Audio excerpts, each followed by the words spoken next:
Wired by Sigmund Brouwer. Narrated by Iambic Productions. Published by Orca Book Publishers. I stood at the top of the mountain.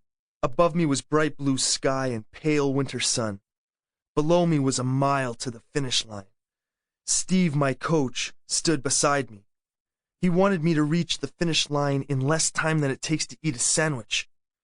"Keegan," he said, "I see that look on your face." "What look?" "You're thinking about Garth." "Don't." Yes, I was thinking about Garth, one of the other racers on the team. Garth had broken both his legs during a time trial a couple of weeks earlier. And just like the run that hurt him, this was a time trial too.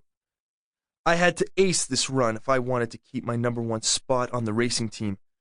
But that meant going really fast. And fast meant I could get hurt like Garth. "Quit worrying about the speed, Keegan. Relax." When someone tells you not to think about something, it is the first thing you think of. Speed. When I reached full speed, my skis would be moving at 110 kilometers an hour. I would be standing on those skis. This meant I, too, would be moving at 110 kilometers an hour. That is almost as fast as people fall from airplanes before they open their parachute. I didn't have a parachute. Worse, skis are about as wide as a credit card and not much thicker. As a downhill skier, my job is to stand on those thin, flat pieces of plastic and metal and make sure I don't fall. What I really don't like to think about is that 110 kilometers an hour is the same as traveling 30 meters a second. My friend Mike, who likes to scare me, figured that out. Worse, after figuring it out, he told me. So now I know that in the time it takes for me to breathe in and out, my body will shoot the length of a football field. At that speed, if I fall off those thin, flat pieces of plastic and metal, I will spend the rest of my life in a hospital, eating jelly, drinking warm milk, getting yelled at by big ugly nurses. "Keegan! I still see that look on your face." "Sorry," I said. I smiled, hiding what I always hide on the slopes. I am a coward. "That's better," he told me. "Are you ready?" Sure. I lied, like I always did. I wasn't going to let anyone know I was afraid.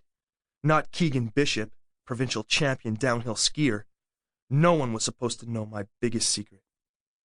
"Now remember, when you get to the bottom, confirm with the timekeeper that you're our last guy today. We'll be opening the run for the public as soon as you're down the hill." I nodded. Steve continued. "And remind the officials that your number is wrong." On my back was a small jersey with big white numbers.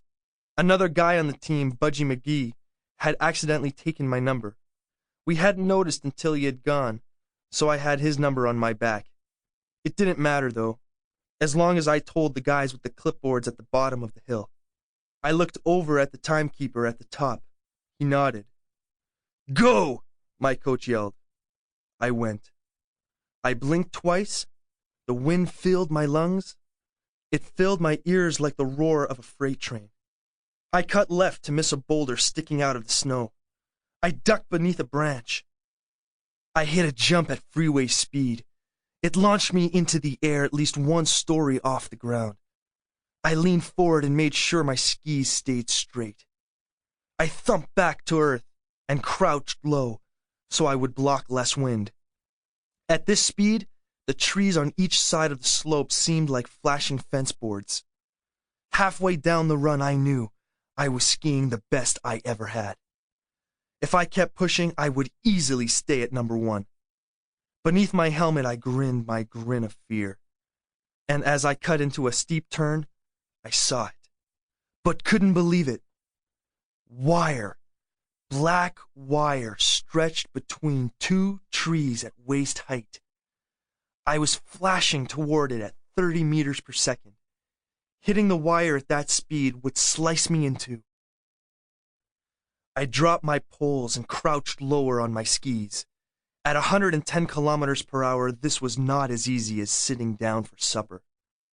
But I had no choice.